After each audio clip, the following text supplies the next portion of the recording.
You guys, a lot of trash talk tonight. Does it seem particularly notable tonight compared to other games? They weren't talking to me. Got to get out of the way of this shot. Is looking where the wind is. Did somebody open up a door? Westbrook! I said I'm a biggest fan. Westbrook. You call me? Westbrook. What? Russell Westbrook. Your biggest fan. No. Like that, Russell, you good. Russell, you good. No, you good. You good. I ain't no little kid. I know you're not a little kid. I ain't no little kid. Don't All right, Russell. The shaming of my name, the shaming of my character, the shaming of who I am as a person, to me is not warranted. I gotta admit, when the Los Angeles Lakers acquired Russell Westbrook prior to the NBA draft, a part of me was a little skeptical and a part of me was a little hopeful. But things for the Los Angeles Lakers have gone from bad to worse. Yo, but yo, stop playing. That's all I'm saying. You're good. You're nice. We're gonna get to everything in this video, man. Of course, you know I'm a diehard Laker fan, but I try my best to be real with you guys. Before we get to the content, make sure you drop a like, subscribe, and turn on our notifications for the latest NBA news and analysis. And now that we got all that out of the way, cue the intro.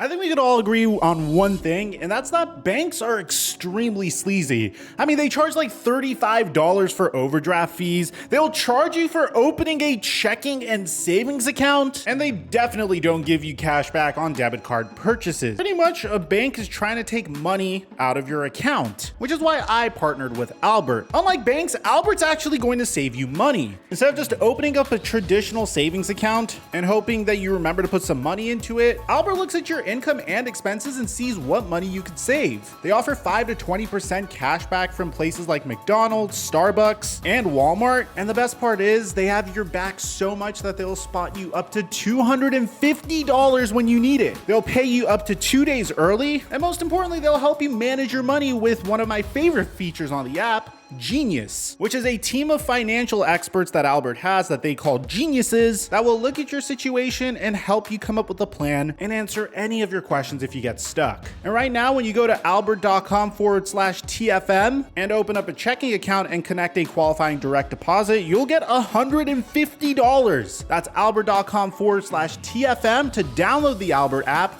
open up a checking account, and connect a qualifying direct deposit to get $150. And thank you, Albert, for today's sponsorship. It seems like things in Los Angeles are just getting worse and worse. I mean, don't get me wrong, I have seen plenty of videos like this where players or superstar players are trash talking fans. Like this video of Kevin Durant trash talking a fan that's just trying to hype him up is hysterical. Kevin, you gotta take this game over. You gotta shut the With Russell Westbrook, it's kind of different. It seems like people are trolling him, knowing that he's going to get upset at the fact that he is being disrespected. And to be honest, I don't ever want to condone going out and harassing someone in real life. But if you're a passionate Laker fan that takes basketball really, really seriously, then it kind of makes sense why Laker fans have this sort of disdain towards Russell Westbrook. Now, I don't think it should get to a point where he's receiving death threats or anything of that sort, but you saw it happening to Ben Simmons last year after losing to the Atlanta Hawks. NBA fans are absolutely passionate, and when you have 70% plus of your entire budget allocated to 3 players and those 3 players don't work out with one another, or more specifically, it just seems like they don't really care about being on the basketball court and they're not giving any effort whatsoever, then obviously you're gonna get a bunch of pissed off NBA fans. But the problem with this is he has not gelled with Anthony Davis and LeBron James. Anthony Davis has been in and out of lineups because he's been dealing with injuries. You can make the argument that on a different team, he'd be significantly better. But whenever you combine that with just playing horrible, not giving any effort on either side of the floor, and then interviews such as this. The trash talking doesn't bother me none. Nobody over there has done anything in this league that make me put my eyes up like, oh, they're talking mess. Let me respond. No. I mean, yeah, Russell Westbrook's right. Nobody on the Minnesota Timberwolves has done anything of note, at least not yet. Although Karl Anthony Towns recently dropped a 60 piece, which is pretty phenomenal if you ask me. I feel like the Minnesota Timberwolves are one of the up and coming exciting teams to watch in the NBA. They're insanely underrated. They have Anthony Edwards, D'Angelo Russell, and Karl Anthony Towns. And with all due respect to the Lakers, they're in a significantly better situation than the Los Angeles Lakers are in. I mean, bear in mind, this team has 12 more wins than the Los Angeles Lakers. The Lakers are 1 game away from being the 10th seed in the play-in, and they're 2 games away from not even making it into the play-in. And look, man, I'm a Laker fan. We have tremendous expectations. We had hopes for this team becoming a championship team one day, and unfortunately, that's not going to happen. But I also realize that if you want to put yourself in a situation where you're winning championships, you need to take those big swings for a home run. Unfortunately, Russell Westbrook was a poorly calculated swing. It didn't work out this past year, and the problem is going to be, what do the Lakers do after this season? Because I don't think you're in a situation like you were last offseason, where you had Kyle Kuzma, Montrezl Harrell, Tavius Caldwell-Pope, a bunch of assets that you could trade for a star player. You're in a situation where you pretty much need to get rid of Russell Westbrook's contract as soon as possible and improve the pieces around Anthony Davis and LeBron James. There's absolutely no chance that Russell Westbrook comes back. I personally cannot fault the man, and I don't think it's anything personal. I really wanted Russell Westbrook to work out with the Los Angeles Lakers, and they really did their best. I mean, Rob Pelinka could have pulled the plug on this experiment during the trade deadline and trade Russell Westbrook for John Wall. I feel like that's probably what they're going to be going for this offseason. Still not a move that I'm going to be that excited about. I don't think allocating 70% of your salary to 3-star players just works in the NBA anymore, unless if you have 3 remarkable players that are clearly in the top 10 or top 15 in the NBA. And that's just my own personal philosophy on basketball. I'm a very big depth guy. I guess it's just because I prefer watching teams with a tremendous amount of depth succeed in the NBA. I mean, I love watching the Golden State Warriors play basketball. Hell, I like watching the Clippers play basketball. As a matter of fact, no, God, please, no, no, no, no. Nah, I'm just kidding. At the end of the day, this was the worst possible scenario for the Los Angeles Lakers. Everything from Russell Westbrook being slandered off of the court.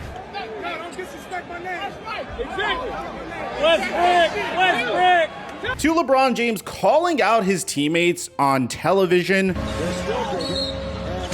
with it comes Toronto, and that's Boucher doing work. Definitely got some left.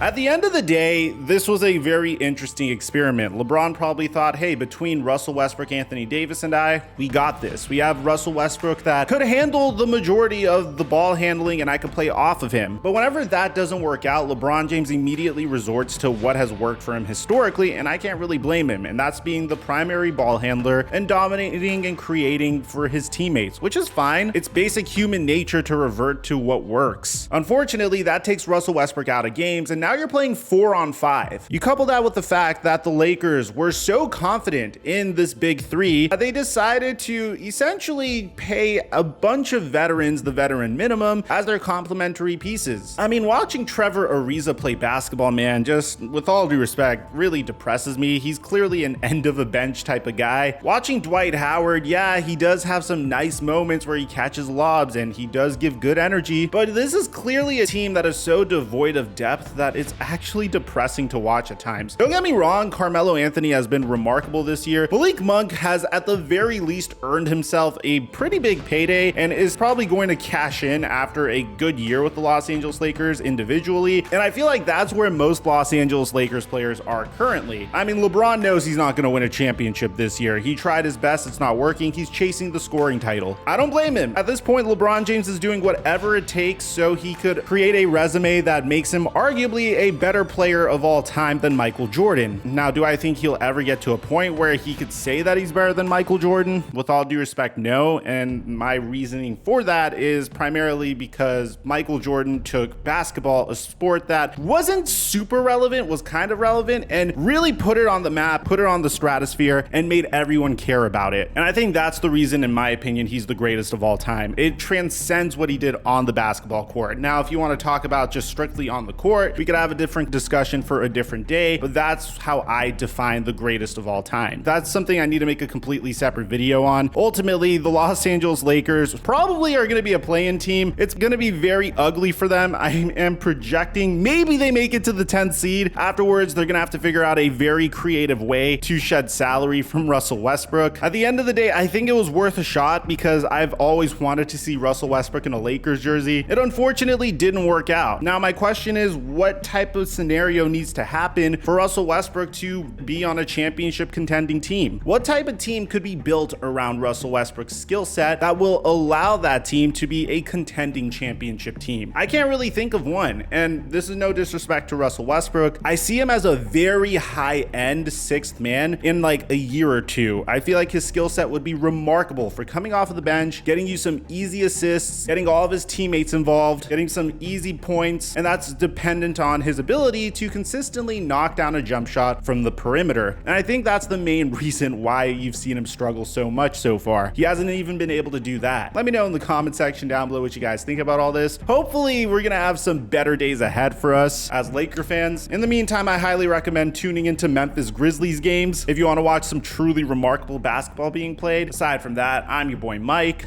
I'm dropping our mic until our next upload.